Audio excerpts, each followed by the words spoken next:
ఏంది రుక్మిణి గిట్లొచ్చినవ్? ఏం లేదు పంకజం వదినే. చానా దినాలైంది గదా నిన్ను జూసి. జరంతసేపు నీతో కూసోని మాట్లాడిపోదామని వచ్చిన. టిఫిన్ చేసినవా వదినే? టిఫిన్ నాని ఎందుకు చేస్తది? మా అమ్మ చేస్తుంది. అబ్బో అవునా? మరి నువ్వేం చేస్తావ్? లంచ్ చేస్తావా? లంచులు పడవలు చేయడం నాకు రాదు. నేనింకా చిన్నపిల్లాన్నేగా. అరే బంటిగా, నాకు చెప్పనీకి రాదు, నీకు ఇన్నీకి రాదు. నువ్వుండింగా. అమ్మో, ఏంది వదినే మీ బంటిగాడు గోరోజునంతో గోళీలాడుతుండు? గిప్పుడే ఇట్లున్నడంటే రేపేట్లుంటడో ఇంగా. రేపిలా ఎందుకుంటాను? కొత్త బట్టలేసుకుంటానుగా. ఆయన నీతో నాకెందుకులేగాని మా వదినతో మాట్లాడతా. అవు, ఇంతకీ టిఫిన్ చేసినవా వదినే? లే, ఇంకా కాలే. మా సరోజ ఇంట్ల ఏదో పన్ల ఉన్నట్టుంది. అరే, ఇంట్ల ఎంత పనులుంటే ఏంది? అత్తకి టిఫిన్ పెట్టుకోరా? ఏందమ్మా గీ చిత్రం? అసలు లేచిన కాడ్నుంచి ఒక్కసారైనా మొహం చూపిచ్చిందా నీ కోడలు? లే, పొద్దైన సంధి లోపలే ఉంది. అరే, గంత బిజీ ఏముంది వదినే? నా కోడలైతే పొద్దున నేను లేచుడే ఆలస్యం. గంటల 100 సార్లు దాన్ని మొహం చూపిస్తది. ఆఖరికి గది వాంతి చేసుకోవాలన్నా నన్ను చూసిగాని చేసుకోదు తెలుసా? అవునా? అంటే నాకోటి అర్థమైంది రుక్మిణి ఆంటీ. ఏందో అది? మీ ఫేస్ చూస్తేనే మీ కోడలికి వాంతి వస్తదని. చల్ నోర్మి. ఆయన గీడు పెద్దోళ్ళు మాట్లాడుకుంటున్నాం గదరా. పోయి గా లైన్లో నిలబడి క్లాసు ఇనుకోరాదురా? గది లైన్లో నిలబడి వినే క్లాస్ కాదా ఆంటీ, ఆన్లైన్ క్లాస్. ఏదో ఒకటిది. ఎడనుంచి నీ దుకాణముయ్. అరే, పాపం పెద్ద మనిషికి టిఫిన్ పెట్టలేదని నేను సౌజాయిస్తుంటే. అరే బంటి, నువ్వు లోనికి పో. ఏమో వదినే, నీ పరిస్థితి ఏం బాలే ఈడ. గింత చాయన్నా నోట్లా బోసుకుంటివా లేదా? చాయ్ నోట్లో పోసుకుంటే కాలుతుంది కదా ఆంటీ. అరే, నువ్వు పోలేదా ఇంకా? నీకో ఇస్యం చెప్తా, నా మీద గుస్స కావద్దొదినే. ఏందో చెప్పవే? నువ్వు నీ కోడల్నైతే మస్తుగారం చేస్తావు. అరే, మనం అత్త పోస్టులకొచ్చినమంటేనే కోడల పోస్టులు దాటే కదా. గప్పుడు నువ్వు పడ్డ పరేషాన్లు యాదమరిచినవా ఏంది? ఇగో వదినే, అత్త అన్నాక ఆధిపత్యం, కోడలన్నాక బానిసత్వం తప్పది. రేపు కోడళ్ళు అత్త పోస్టుకి పోయినాక ఆళ్లు కూడా చేయనీకి ప్రాక్టీస్ అయితది. గిది ఏండ్ల సంధి వస్తున్నా అత్తా కోడళ్ళ ఆచారం.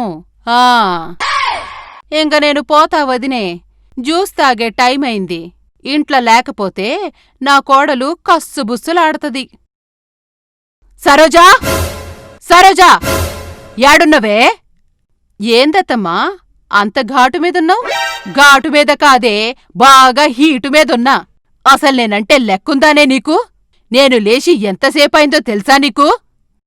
ఏమో అత్తమ్మా, నాకేం తెలుసు? టైం చూసుకోలేదా నువ్వు? ఆహా, నేను ఎప్పుడు లేచినా అని ఎంక్వైరీ పెట్టినా గీడా. అరే, పెద్ద మనిషి పొద్దున్నే లేస్తది, దానికి గింత కాఫీయో టీయో ఇద్దామనుండదే నీకు? టైమెంతైతుంది? ఇంతవరకు టిఫిన్ లేదు. ఇంక నేనెప్పుడు గోళీలేసుకోవాలే? గా షుగర్ రోగం నాకెప్పుడు పోవాలే? షుగరేమీ ఫీవర్ కాదు, వేస్తే పోవడానికి. అయినా ఏంటత్తమ్మా చాలా కొత్తగా మాట్లాడుతున్నావీరోజు? కొత్తగా కాదే, గిన్ని దినాలు ఉత్తగా వదిలేసినా నిన్ను. అరే, అత్తంటే గింతనన్న గౌరవం ఉందా నీకు?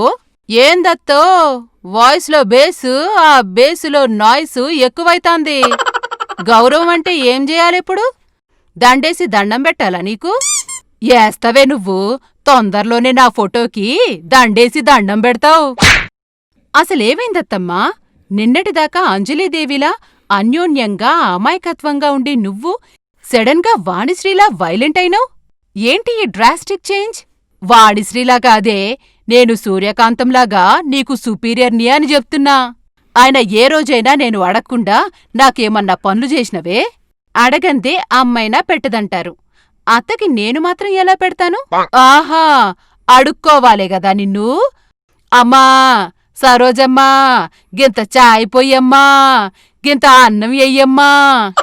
అత్తమ్మో, ఏంటి పర్ఫార్మెన్స్? నీ డైలాగ్స్లో మాడ్యులేషన్, నీ ఎక్స్ప్రెషన్స్లో ఎనర్జీ చూస్తుంటే ఖచ్చితంగా నిన్నెవరో కలిశారు. నీ చెవిలో ఏదో వేశారు. అయినా మల్లెపువ్వులాగా ఉండి నువ్వు ఇలా ముళ్లపువ్వయ్యావేంటత్తమ్మా?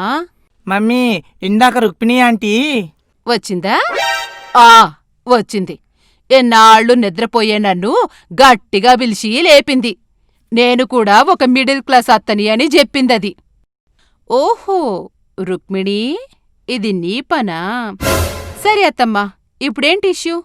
ఇష్యూ కాదే, నువ్వు నన్ను టిష్యూ కంటే దారుణంగా చూస్తున్నావు. ఈ రోజు నుండి నేనొక అత్త, గాది గుర్తుబెట్టుకో. సరే మరి, ఒక పలక మీద నేను అత్తని అని రాసుకుని తగిలించుకోండి, అందరికీ అర్థమవుతుంది. ఇగో గీ మజాకులే వద్దని చెప్తున్నా. గిప్పటి సంధి ఇంట్లా నాకన్నీ చేసినాకనే వేరే పనులకి పోవాలే, సమజవుతుందా? అత్తమ్మా, నేను ఇప్పటిదాకా నువ్వంటే మమకారంతో అన్నీ చేశాను. నువ్వు అధికారం చూపించాలనుకుంటే మాత్రం నేను కొత్త యాంగిల్కి శ్రీకారం చుట్టాల్సొస్తుంది. మరి ఆపుతావానే నీ కారం కొత్తిమీర డైలాగులు? ఏందే అది, బెదిరిస్తున్నావా గిప్పుడు నన్ను? 50+ అయిన నువ్వే ఇంతలా మాట్లాడుతుంటే 15 దాటి జస్ట్ 15 years అయిన నేను ఎంత మాట్లాడగలను, ఎంత చేయగలను? ఇది కాయిన్ బాక్స్ కాలం కాదత్తమ్మా, స్మార్ట్ ఫోన్ కాలం. అయితిప్పుడేంది? నేను చెప్పిన మాట వినవా? మీరు చెప్పుడు మాటలు విని ఇబ్బంది పడద్దు అంటున్నా.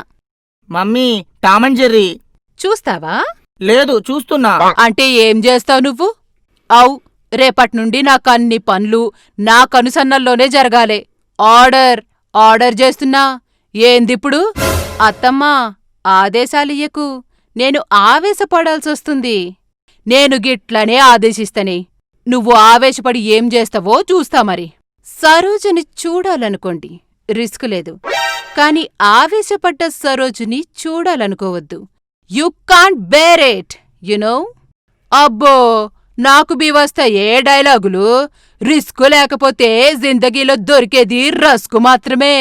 రేపట్నుండి నీకు east or west, Pankajam is the best అని చూపిస్తా. మీరు బెస్టేమో నాకు తెలీదు గాని నేను మాత్రం పెద్ద గోస్ట్ని. అనవసరంగా మీరు నన్ను హోస్ట్ చేసి మీ లైఫ్ రోస్ట్ చేసుకోవద్దు.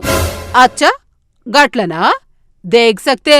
హా, మేబీ దేఖూంగి.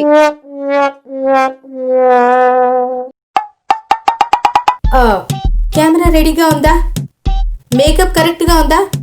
రెడీనండి. యాక్షన్. ఓకే. నమస్కారం, నా పేరు సరోజ. మీరు మీ ఫ్యామిలీ ఈ కరోనా నుంచి క్షేమంగా ఉన్నారని అనుకుంటున్నాను. ఈ ఛానల్ ద్వారా మిమ్మల్ని సరదాగా నవ్వించడం అన్నది మా ప్రయత్నం. కాబట్టి వెంటనే ఈ ఛానల్ని సబ్స్క్రైబ్ చేసి షేర్ చేస్తారని ఆశిస్తున్నాను. నువ్వు ఊకాక గట్ల అడిగితే వాళ్ళకేమర్థమవుతుంది? నేను మాట్లాడతాగా, నువ్వు పోయి ఆడ కూసోపో. అరే, ఉత్తి చూసుడు కాదు, వీడియో చూడక ముందుకు సబ్స్క్రైబ్ చేయాలి, చూసిన తర్వాత లైక్ కొట్టి కామెంట్ చేయాలి. ప్రతిదీ చెప్పాలా? ఇంకెప్పుడు నేర్చుకుంటారా బాయ్? అన్నా, నువ్వు అంత రూడ్గా మాట్లాడితే మన ఛానల్ ఎవరు చూడరన్నా, కొద్దిగా రిక్వెస్టింగ్ అడుగు. ఉత్తనే మజాక్ చేసిండ్రా. ఇప్పుడు చూడు నా పర్ఫార్మెన్సు. సార్, మేడం, మా ఛానల్ గిట్ల మీకు నచ్చినట్లయితే మీరు తప్పకుండా సబ్స్క్రైబ్ చెయ్యాలి, గంట కూడా కొట్టాలి. మిమ్మల్ని కితకితలు పెట్టనీకి మేమంతా రెడీ. సారు, చాలాసేపు అయిందండి, నా డబ్బులు ఇస్తే నేను వెళ్ళిపోతానండి. హాయ్. షూటింగ్ డబ్బులా? పదరా జగ్గు, మన పని అయిపోయింది ఇక్కడ.